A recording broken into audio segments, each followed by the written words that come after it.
Nikko Allen Jenkins was born September 16, 1986 in Denver, Colorado, to parents David McGee and Lori Jenkins. His father wasn't a big part of his life, and his mother, well, we'll get to her later.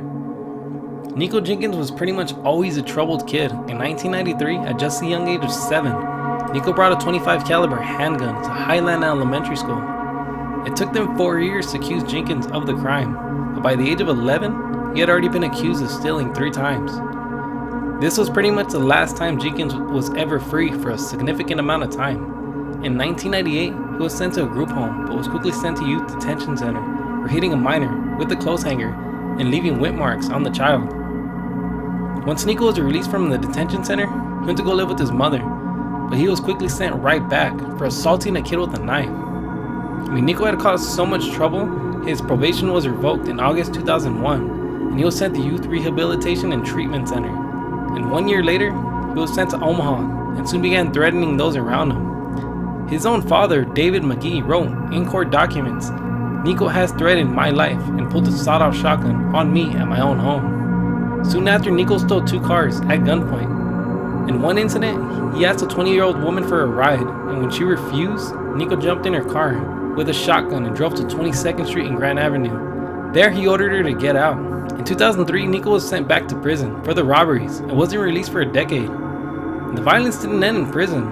He was always in and out of the hole, once for assaulting a guard on 4 Law at his grandmother's funeral. Another was for starting a prison riot. He was disciplined on several occasions for his tattoos, attacks on other inmates, making weapons out of toothbrushes. Once Nikko had finally got out a decade later, he reconnected with his family and a bunch of female admirers. This guy was getting letters left and right from women calling themselves his wife. Crazy, right? I guess some women want to know where their man's at all times. Nikko had also connected with a man he met in prison named Curtis Bradford.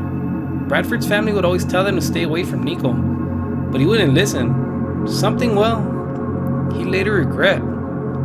Just 11 days after he was released from prison for carjacking, Nikko's killing spree began, and the first of his victims were Juan Pena and George Roos. On August 11th, just 8 days later, Nikko had killed once again, and this time it was his friend he met in prison, Curtis Bradford. Bradford had just posted a picture of them just hours before Nikko shot him in the head. It was later revealed that Nikko killed Bradford because his sister was convinced that he was responsible for shooting their house up. And just 2 days later, Nikko pulled over a lady by the name of Andrea Kruger and shot her 4 times before stealing her car. On August 30th, Jenkins was finally arrested, but not for the murders. He was arrested for making terroristic threats, but by then, they had so much evidence against him. Realize I got Nikko Jenkins? Do you not realize that?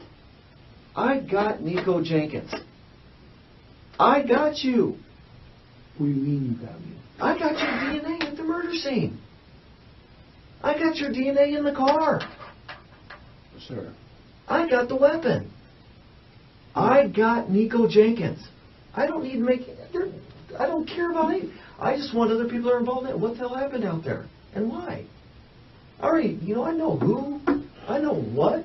I know when. I know where. And then when I talked to you earlier, you were saying stuff about a carjacking. Once Nikko was arrested, it was later revealed that his family played a huge part in all 4 of the murders.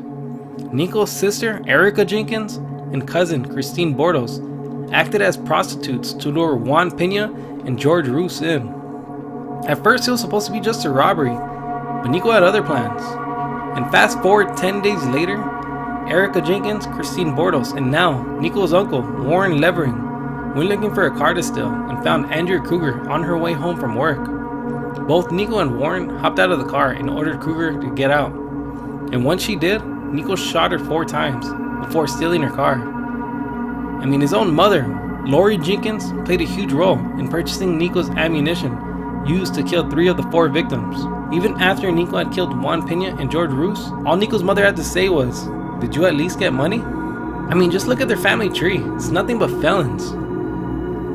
Once Nikko was in jail, he got a hold of a blade and started slicing 666 on his face.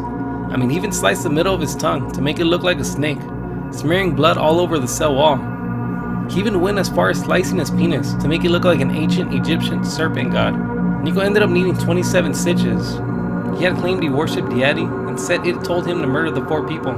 They ended up having to put socks under his cell door from stopping items from passing underneath. He was no longer allowed to shave from keeping him from cutting himself. During his murder trial in Douglas County, Jenkins was assessed by a doctor who concluded Nikko was a psychopath, one of the most dangerous people he's ever encountered. On August 19, 2004, Nikko filed a lawsuit against the state of Nebraska for $24.5 million for wrongfully releasing him from prison, stating his claims of hearing voices from Apophis were repeatedly ignored. I mean, this guy was crazy. He even blamed the correction officers for his 4 murders. Jenkins' uncle, Warren Levering, pleaded no contest in the role of killing Andrew Kruger. He ended up getting sentenced to 40 years in prison. Nikko's cousin, Christine Bordos, ended up only getting 20, but because she played a huge role in convicting Jenkins and several of his family members. Maloney Jenkins and Lori Sells, sister of Nikko and Erica Jenkins, also testified against them. Maloney's reasons stating that Erica had gotten her in so much trouble in the past.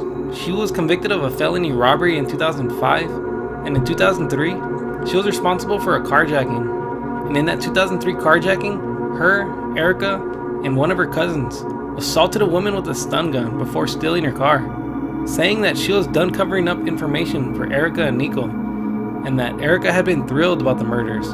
Also noting that Erica stated that it was her first murder. She even expressed frustration of Nikko shooting Curtis Bradford right after she did, saying that it was like claiming her first murder. Erica ended up getting life in prison, plus another 80 years on weapon charges for allegedly beating an inmate at the Nebraska Center for Women, and that other inmate just happens to be her cousin, Christine Bordos. I mean, she beat her with a padlock. She gave her a concussion, broken nose, broken finger, broken arm. I mean, it's crazy.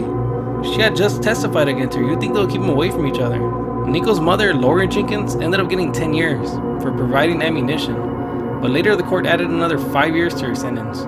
She won't be eligible for release until 2028, and by then she'll be 61. As for Nikko, well, he pleaded not guilty, and then changed his mind and pleaded guilty, and then changed his mind again and said he was ineligible for trial on grounds of insanity. But the judge quickly dismissed his appeals, and he was sentenced to life in prison. But in May 2017, Jenkins was sentenced to death by a 3-judge panel.